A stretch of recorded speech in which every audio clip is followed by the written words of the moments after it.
Okay, so I have actually recorded loads of these videos where I'm driving along and I'm talking into the camera, but I've never actually published any of them. I don't know why. Foolishness, bad angles and so on. But I'm hoping to publish this one. So I have a little commute to the gym in the morning, and I'm commuting back now. And I'm thinking about build tools. Now I'm doing a series of articles, tutorials for MDN on tooling, and it's got what has got me thinking about tools. And even though I'm supposed to be writing about tooling, my brain keeps gravitating back towards build tools and not just general tools, because arguably something like VS Code is a tool, but it's build tools, and I don't like them, and I don't know. Partly I think I don't like them because that's my personal preference and I'm allowed to. Partly I think I don't like them because I'm kind of older in the industry and have been working in the industry for a long time, and I'm one of those kind of like grouchy old white men that sit there going, not in my day. And I've built up, well, almost 20 years of experience, and with 20 years of experience, you'd expect to be able to know how to build these things from scratch, right?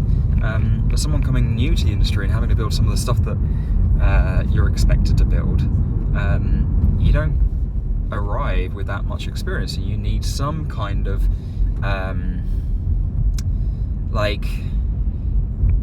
not leg up, but something to kind of boost the productivity.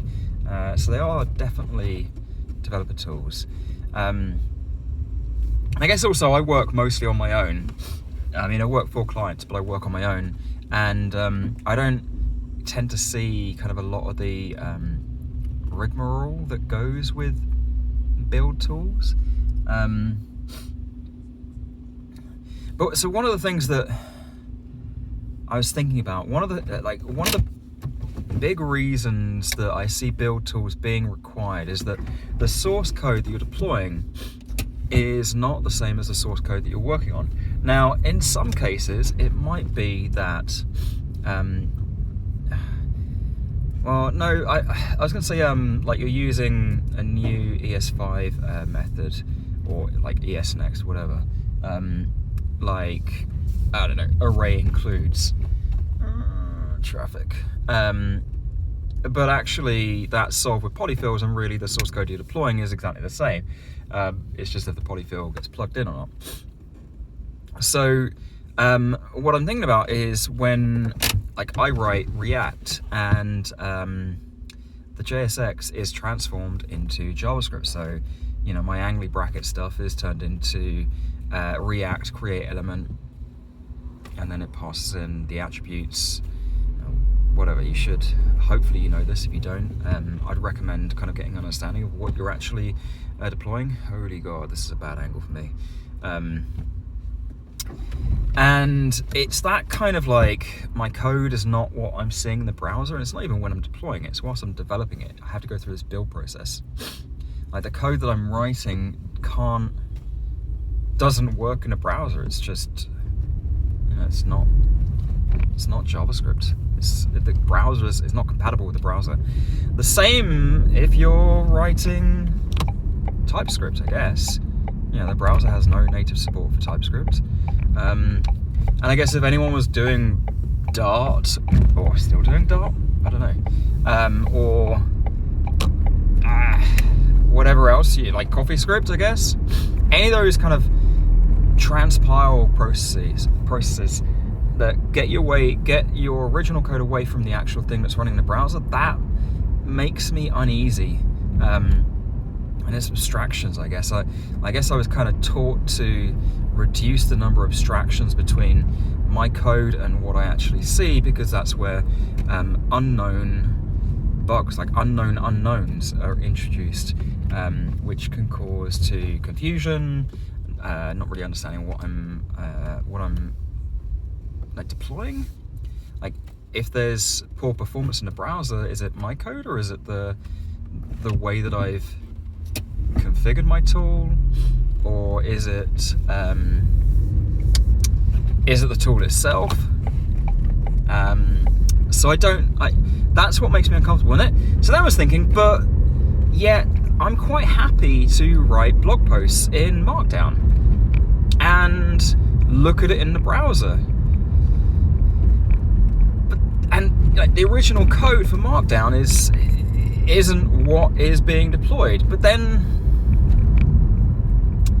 kind of, I then argued in my head that really Markdown is text, and the content is what I'm working on, and that's what's being deployed.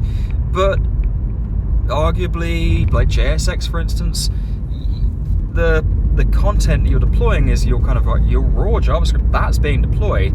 The scaffolding that you get is where it transforms, the angle bracket p tag to React create p tag. And the same in Markdown. If I have 2 new lines, then it will treat that as a paragraph or a list, and so on. So it's kind of scaffolding in itself.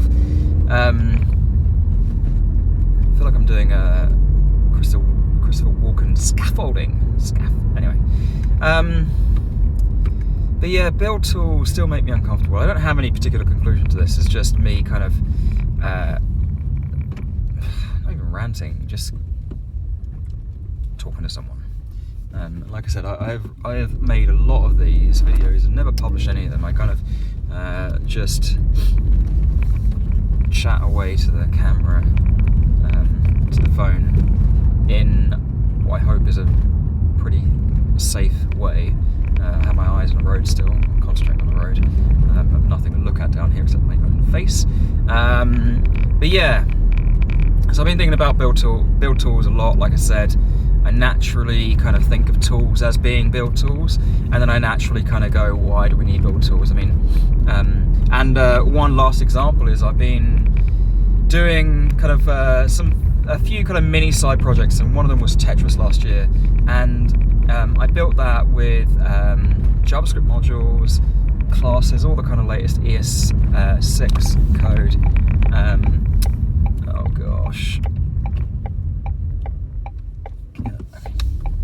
Sorry, we've got a transition here. All the latest ES6 code, and it was absolutely fine. And I could fully deploy everything without any build tools and develop the whole thing in the browser, up until I wanted to support Safari, ironically. I'm not a big fan of Safari. I needed to add Webpack at that point, and I struggled a bit. I tried to keep the Webpack config as small as possible. But I think there's a long way we can go without build tools. I just don't know if we can do it for things like React. But then I was thinking, what about tools like, is that Hyper HTML or something? There's tools where you can write HTML strings and click handlers and all that kind of stuff in string templates or string literals or whatever they're called. The backtick ones. That's the car reversing. Don't hit the car behind me. So yeah, I've been meaning to look into that. Anyway, those are my thoughts on build tools and stuff today. Maybe I'll post this online, maybe I won't. Who knows? Yes, this is my mince pie face. January 2019. Not 2019, 2020. Cool. See you another day.